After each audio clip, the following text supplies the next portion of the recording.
What is going on, Bull Nation, and welcome to another Destiny 2 video. In today's video, we're going to go over the top 5 PvP weapons you're going to want to use. Now, if you're new to the PC, you're definitely going to want to watch this video because don't make the mistake a lot of people made, which they dismantle these weapons and then it becomes a little bit more difficult to actually obtain the weapons when you're trying to get them back. So make sure if you're on the PC, keep these weapons. If you're new to Destiny, also do the same. If you are a returning player and you guys already know what the top 5 PvP weapons are, well, high five to you and thanks for watching the video. So let's go ahead and get started. Now, one thing of Destiny, if you're new to the game, is you're going to want to make sure you know what the PvP meta is, because it's constantly changing. Every time we get a new sandbox update, every time we get a new patch, the weapons change. I will definitely be updating the video once we get a brand new patch with the definitely top 5 weapons for that particular sandbox update. But right now, let's talk about the ones you're definitely going to want to make sure you keep and not dismantle. Now, these weapons are not in any particular order. We're going to start off with the first kinetic weapons on the top,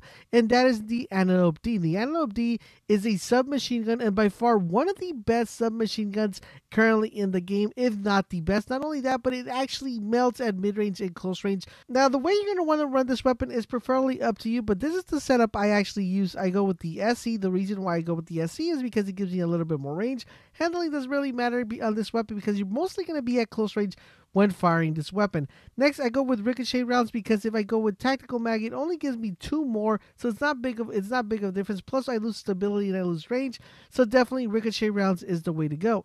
Next is kill clip reload after kills grants increased damage. This is amazing part, especially since you're going to be in close quarters. You're going to be re-rolling pretty often as you're trying to turn corners. So definitely this is the way I would definitely set this up. Sticking with the kinetic weapons, we have the multi-tool scout rifle. Now this was a monster in Destiny 1 and it's still a monster in Destiny 2. The reason why is because the aim assist on this weapon is a whopping 100. So guys, your aim assist is going to be on point. You're going to make sure you're going to be hitting those targets, getting those headshots like crazy. This one comes with the falling. No thing of changing perks or anything like that. But one of the main ingredients of this weapon is high caliber rounds. Basically what this does, it staggers the enemy. So when you're shooting someone, they're going to be flinching a little bit with this weapon. And another key perk of this weapon is the ability that the weapon gives you the radar when you're aiming down scopes. And of course, its main perk is that the weapon will give you boost movement speed when the weapon is equipped. This is definitely a deadly weapon and one that you must not dismantle if you actually get one.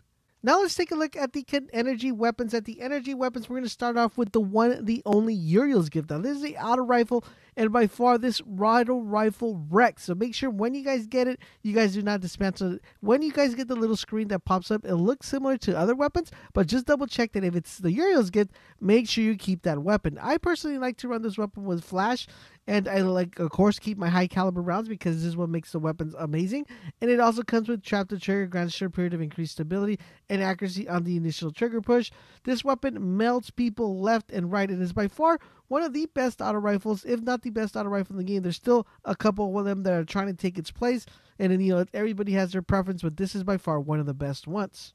Now, keeping the streak with the auto rifles, we have the Prosecutor. Now, the Prosecutor is a very interesting weapon. This one you're going to be able to pick up during trials, and this is by far one of the best auto rifles, again, in the game. Now, this is the way I run the Prosecutor. Of course, I go with the bottom scope. Now, you can go with the top scope as well, but I prefer this one. It just gives me that extra ability in handling, so it makes it quite pretty good. I also run tap the trigger because the sliding one, whether it's really nice that you're able to reload the magazine when you slide, I still find the tap the trigger is a little bit more effective.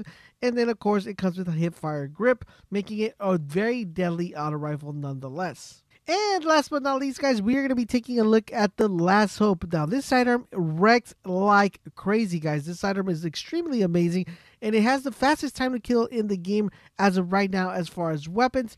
Really good weapon. Definitely highly recommend. This is one that you definitely do not want to get rid of because if you're playing PvP, you're going to bump into this one a lot and be dying by it a lot. Well, guys, I hope you found this video helpful and informative. If you did, make sure you guys drop a comment and a like. And let me know exactly what do you guys think of the PvP weapons. Are you using something different? If you are, let me know what you're using. And if you have these weapons already and you're in the PC, let me know as well. And don't forget, guys, for all things Destiny, make sure you keep it locked on this channel. And I will catch you guys on the next video.